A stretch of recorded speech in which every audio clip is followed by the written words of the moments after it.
Rod June Cruz, may mensahe kay Julian San Jose sa gitna matapos mabot icons dahil sa Dancing Queen performance. Ipinahayag ni Rod June Cruz sa kanyang Instagram stories ang opisyal na pahayag ng Sparkle GMA Artist Center kaugnay ng isyu tungkol kay Julian San Jose. Kasalukuyan ng pinag-uusapan si Julian matapos kumalat ang isang video kung saan siya ay kumakanta ng Dancing Queen ng ABBA sa harap ng altar ng isang simbahan. Ang insidente ay naging kontrobersyal sa social media, dahilan upang umingay ang pangalan ng singer-actress. Sa kanilang pahayag na inilabas noong Miyerkules 9 ng Oktubre, inamin ng Sparkle ang kanilang buong responsibilidad sa presensya ni Julian sa nasabing kaganapan. Binibigyang diin ng management na ang kanyang pag-awit ay bahagi lamang ng kanyang trabaho, at nilinaw din na ang kanilang talento, na tinaguri ang Asia's Limitless Star,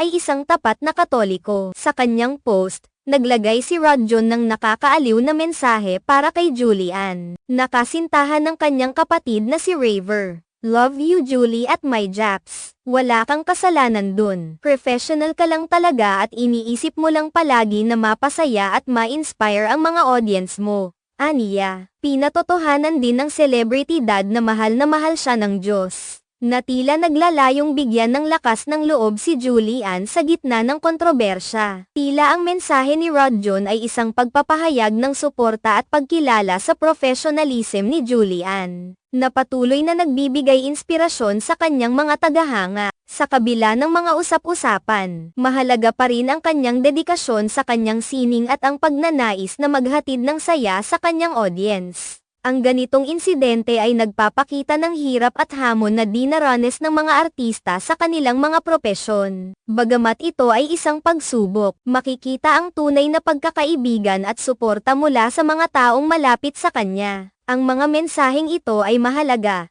lalo na sa mga panahong may mga hindi pagkakaintindihan sa publiko. Sa kabuuan, ang sitwasyong ito ay nagbigay diin sa halaga ng pagkakaroon ng matibay na suporta mula sa pamilya at kaibigan. Ipinapakita nito na kahit anong mangyari, may mga tao pa ring handang sumuporta at maniwala sa kanya. Ang mga artista tulad ni Julian ay patuloy na nagsisilbing inspirasyon, hindi lamang sa kanilang mga talento, kundi sa kanilang mga pinagdaraanan bilang mga individual.